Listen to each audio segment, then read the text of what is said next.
Once there was a poor miller who had a beautiful daughter. On his way to town one day, the miller encountered the king.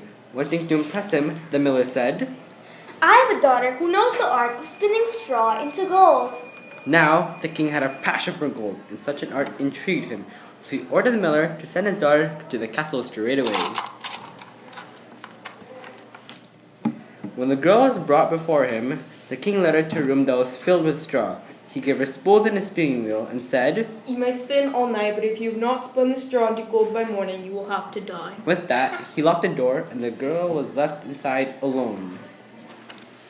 There sat the poor miller's daughter without the slightest idea of how anyone could spin straw into gold.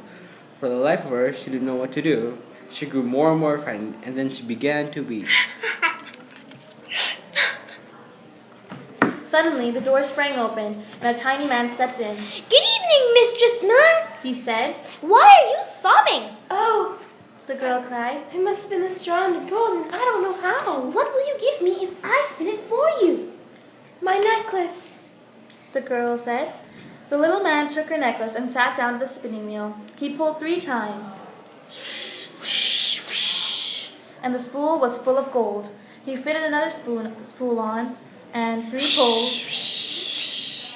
pulls, that one was full too.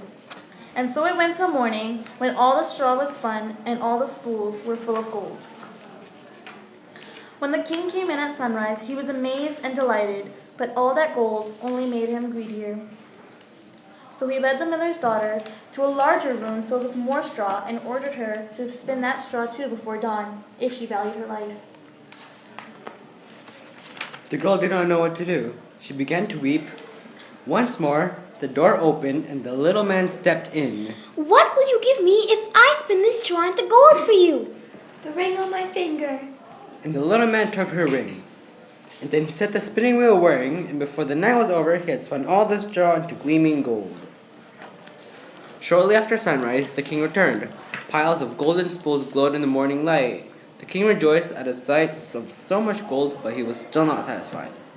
He led the miller's daughter to a third, even bigger room that was piled high with straw. Tonight, you must spin the straw too, and if you succeed, you shall become my wife. Because, he thought, I could not find a richer wife in all the world.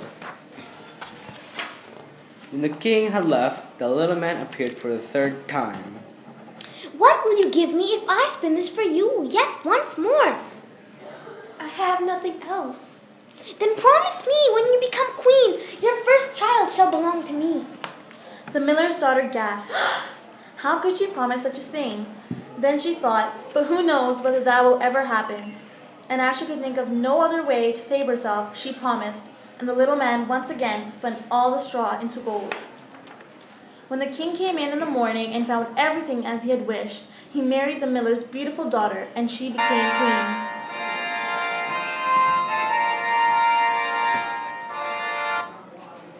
A year passed, and the queen brought a handsome baby boy into the world. She gave scarcely a thought to the little man, but one day he appeared suddenly in her room. Now give me what you promised me, he demanded. The queen pleaded with the little man. He could take all the royal treasures in the world if he would only let her keep her child. But her pleading was in vain. Then she began to weep so piteously that the little man was moved. I will give you 3 days.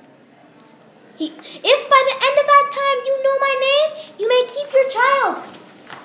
Long into the night, the queen sat, and through the next day, thinking all of her names she had ever heard. That evening, the little man returned, beginning with Casper, Melchior, and Balthazar.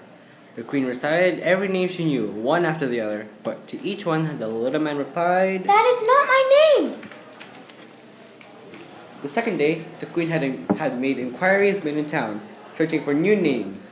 And when the little man came that evening, she posed the most strangest and most unusual ones to him.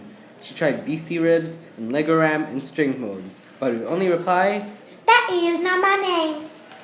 Now the queen grew truly frightened, and she sent her most faithful servant to the woods and to looking for the little man. The servant searched through the thickets and over the clearings, deep into the forest. At last, near the top of a hill, she spied him. He was riding on a cooking spoon around a great fire and crying out, I brew my beer, I bake my loaves, and soon the